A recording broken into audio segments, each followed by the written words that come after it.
Heyo, my Planet Coaster friends, Johnny5 Alive here, and welcome back to another episode of Coaster Spotlight. Today we're going to be looking at a variety of amazing coaster creations, so stay tuned and let's check them out.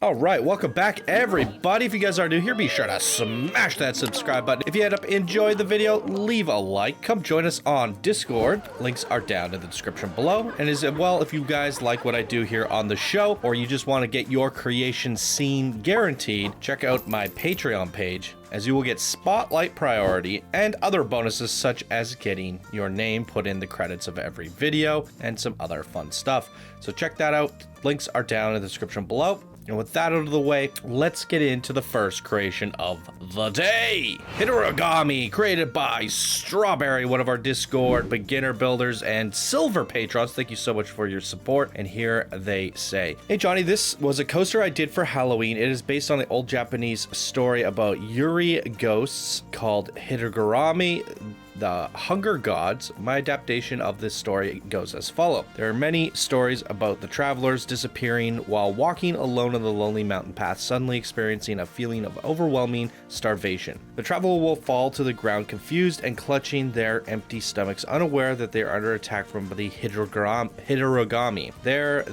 Their souls will wait for eternal agony for the next traveling victim so they can inflict the same death that was inflicted on them. Sheesh. Sorry for the bit of a dark backstory. Hope you enjoy the ride. Please ride at night only. Interesting. I did the cinematics at day. I thought it looked really nice at daytime. Well, let's take a closer look at it at nighttime. All right, here we are, ladies and gentlemen. Let's take a closer look at the coaster. So we are dealing with a hybrid, and there's some cool sounds going on in there. Green across the board. Let's check out the results here. Really good stats. Anything that stands out here? Not really. Pretty standard stuff. Let's close it down and give it a ride.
Wow.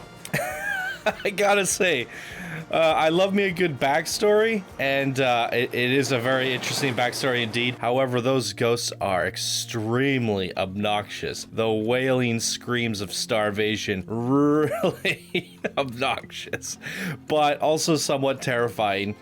So I think it works. It's just, it's so often, it's so frequent, it's so loud, and it's just obnoxious, but I get it. It works with the backstory. I love it when people integrate a story into their coasters. It's really fun. And I thought this was going to be a day ride because it looks really good at day, but it actually really worked. Like, I mean, now that I know the backstory, obviously, the nighttime experience worked really well. Love the teal lighting. It feels very ghostly. It's very atmospheric. I love it. The Asian buildings look really nice. Always appreciate when you can pull those off and make them look really nice. Very spectacular stuff. And what I found was really interesting about this build in particular was the way you presented the sign. It feels like this should be the front and your sign would be here, but it's actually the back. And if you would have decorated the front and put the sign there, that would have been a believable front for me. But instead, you didn't decorate the front there. You made that the exit, and what you have instead, it's kind of uncommon for the entrance to be where the coaster's coming back in through the block section or the brake section. It seems a little bit strange. However,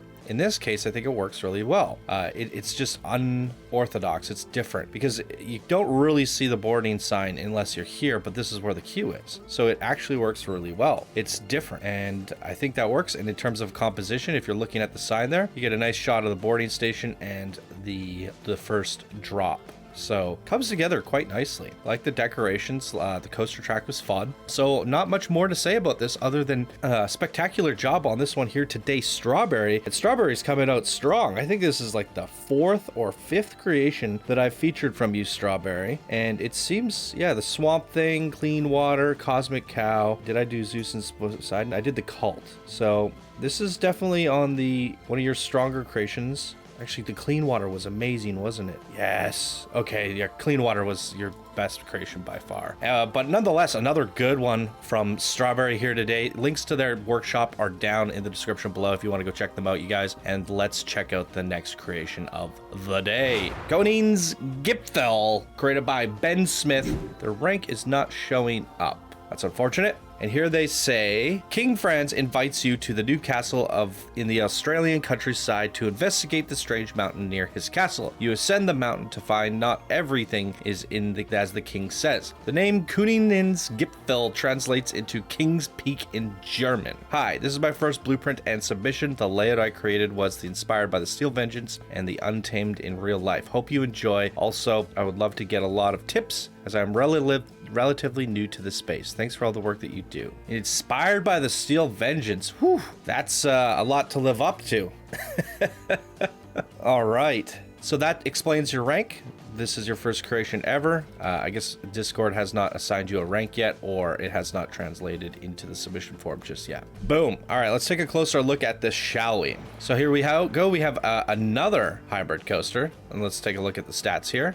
Green across the board. Max vertical G's of 6.5. Might be a little bit on the high side. Good airtime counts. Very nice. All right, let's close it down and give it a rip.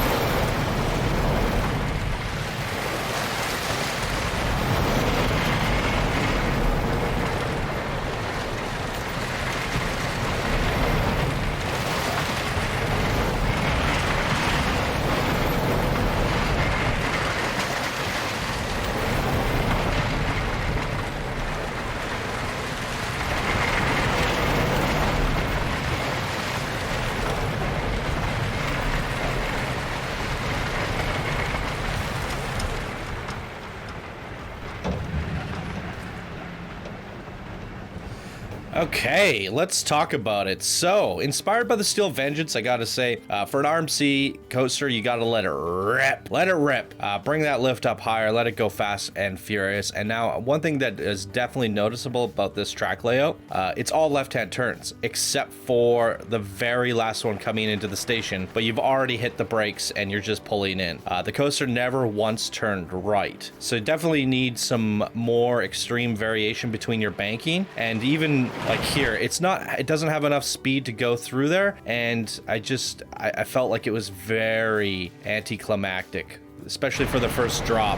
It barely got over that. It's a tough one because it's essentially just doing a circuit, and that doesn't really give you a whole lot to go on there. So I feel like the layout itself just needs to be a little bit more radical, a little bit more extreme.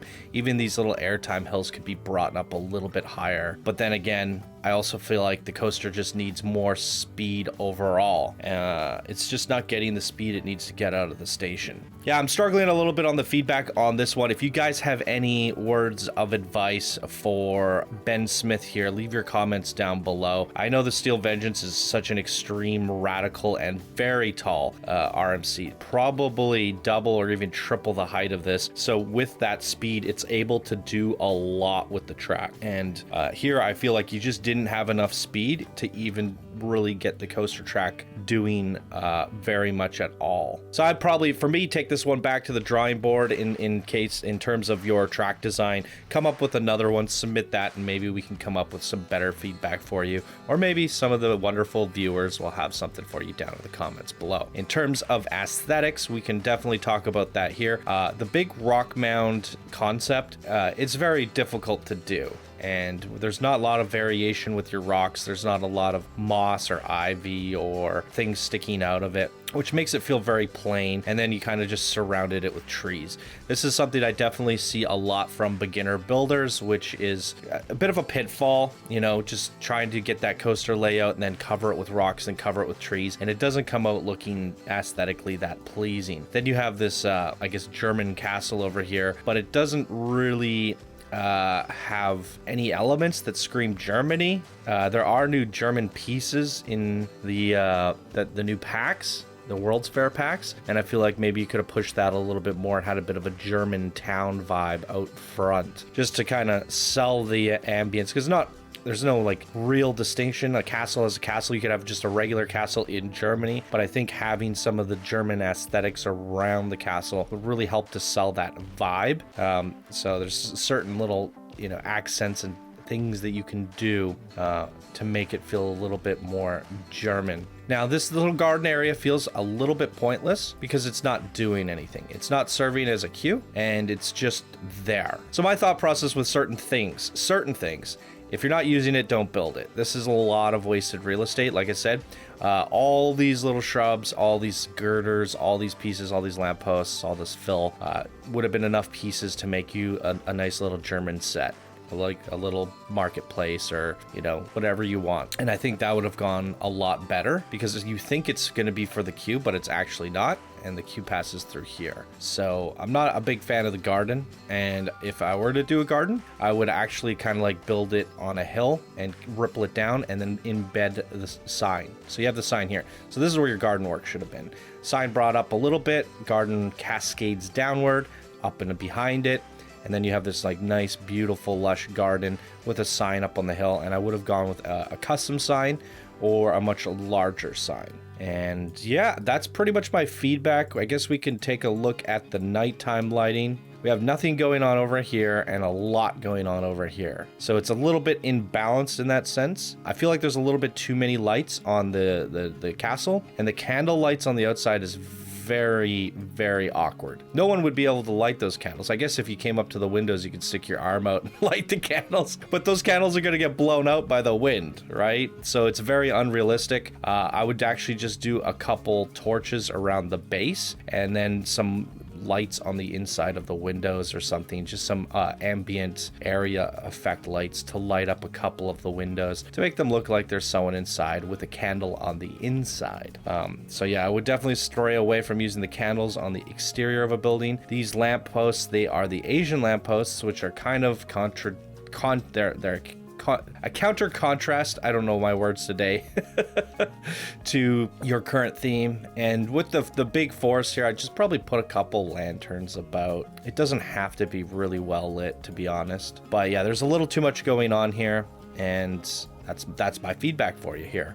Boom. What did you guys think? Leave your comments down below, and let's move on to the next creation of the day. Deco, created by Sublimes, one of our Discord master builders and diamond patrons. Thank you so much for your tremendous support, Sublimes.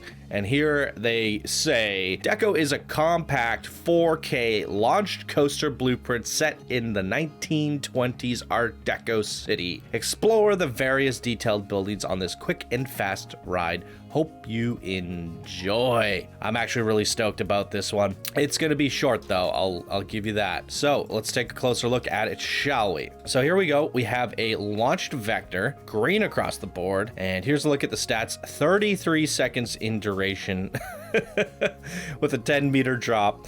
Very mild stats, but it's a very cool coaster. Let's check it out.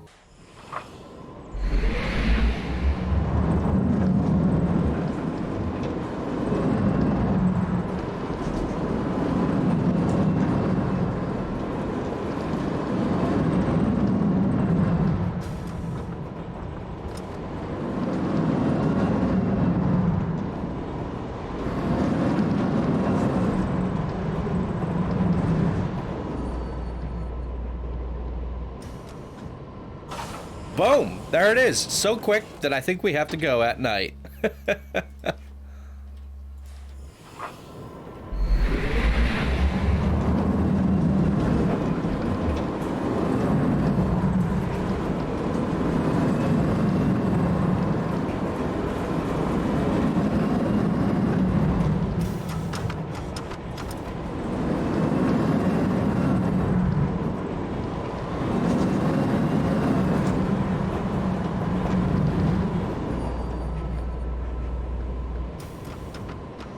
Wow. This is a brilliant creation. Let's show you why. Look how, like, I guess you can't get an understanding of how compact this coaster is, but if we just like pause it here, look how big the train is, all right?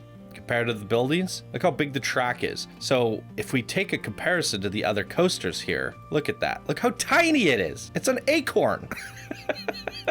It's a little acorn. This is one of the most compact, detailed blueprints I have ever seen. It's a micro city. And not only is it a micro city, but it has this, like, he's a 1920s deco theme. The word, the fonting, it kind of gives me these like BioShock vibes. It's very cool. I love the way you did these windows. Like the coaster's wrapping in and throughout every single one of these buildings. There's no building unturned here. Like every single building has extravagant details, to even like a hole here at the boarding station where you can see up into this bell tower thingy.